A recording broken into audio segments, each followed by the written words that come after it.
Hey guys, and here's my second and last video, the very first PokeMonth on this channel. And if you haven't seen my first PokeMonth video, here it is on top right. But in this video, I have beaten the main story of Pokemon Sword and have completed some of the Pokedex, but I haven't completely filled it because I actually want this video to come out this month. But now, I'm here to share my thoughts on this game, but keep in mind, I played the Sword version, so I have no idea what the Shield version's exclusive gyms are like compared to the Sword ones. But other than that, this should cover stuff that is in both versions. But this isn't necessarily a review per se, because this is my personal opinion, and it's not an objective critical analysis of anything, so I'm not here to convince you to get this game or not. I'm just here to share my personal thoughts on this game. Anyway, enough rambling, let's get on to my subjective opinion on Pokemon Sword and Shield.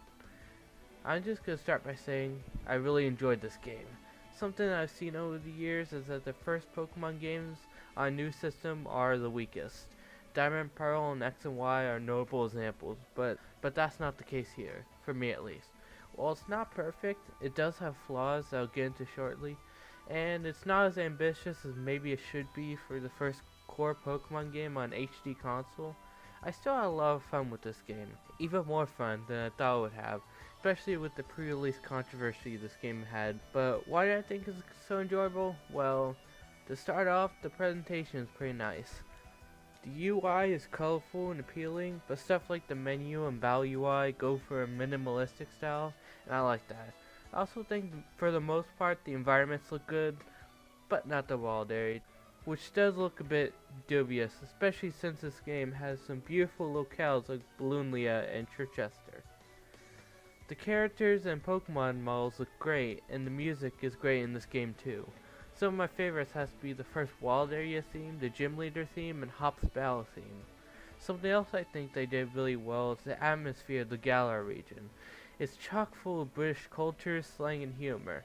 You know, the team who made this region did their research and made this region that is very faithful to UK. Gameplay is basically the same gameplay loop of the other games in the series, finding new routes, catching new Pokemon, battling new trainers. And while that on its own would be fun enough, the most exciting stuff in this game comes from its gym battles, which has returned from its absence from Sun and Moon. I think it's the greatest execution of gym battles in the series ever. It starts like normal gyms, where you complete simple puzzles to progress through the gym, while battling trainers along the way, but the real meat and potatoes is the actual gym leader, where you enter a huge stadium with a huge chanting crowd. The gym battle music is so hype, and the Rotom drone camera flying around like a real sporting event is really cool. The new mechanic in this game is called Dynamaxing, which your Pokemon get giant and use really powerful moves. Going to be used in stuff like gyms, and I like that because it kept Dynamaxing feel special, unlike Z moves in Sun and Moon. But something else that is exciting is max raid battles, where you and 3 real-life people battle Dynamax Pokemon, and its 10 to higher star raids get pretty difficult, and you lose after 10 turns to 4 KOs. You can catch the other version exclusive Pokemon in these, so that's a plus. Other than that, the environments are still pretty fun to roam around and see Pokemon walking around the overworld, which is a returning feature from the Let's Go games that was widely praised for making routes feel more alive. So I'm so glad they made that call to bring overworld Pokemon to these games. Well, I've been singing these games' praises, but I don't think it's perfect. The wild area is actually way smaller than I thought it was watching the ads, and it's obviously the worst looking part of the game. It's a little too flat, and there's not much to do there. And the huge lag that every time a player spawns in the overworld when turning on the online mode at a Icon menu is a bummer. The story, while not being bad, is not what I call great. There isn't a character in here that I loved much as Lily from Sun and Moon. I do have some small nitpicks I have with this game, with the league cards and the fact they had to reprint it after you shared the code online, and has to put in another code to get a new card from the same person, but all you have your older, not relevant stats. And the fact you only can get the vast amount of Gigantamax Pokemon from Gigantamax raid battles, which is only a 10% chance to catch them even if you're host, or deal a final blow. But the biggest thing starting the whole pre-release period was the National Dex issue, and like I said in my last video, I'm only slightly disappointed because I can't have my full shiny collection in one game. I was never one to transfer Pokemon from older games, except for shinies of course, So a new Pokemon game experience with more exploring a new region with new Pokemon.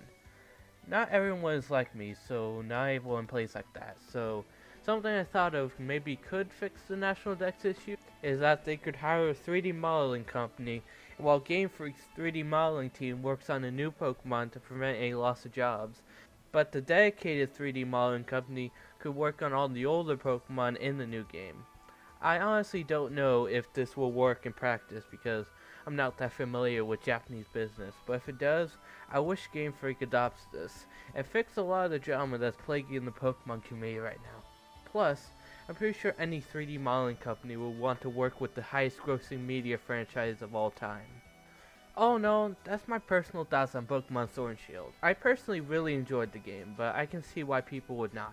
It's not my favorite, but I think it's one of the better games in the series. But what I can say, it's not the complete travesty the National Dexters were painting this game as before launch. And now we're finally at the end of the first PokeMonth on the channel.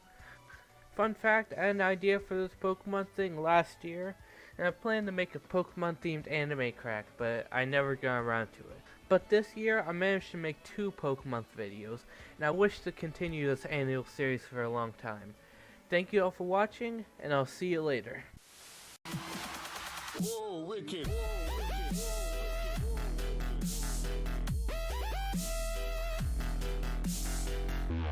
wicked.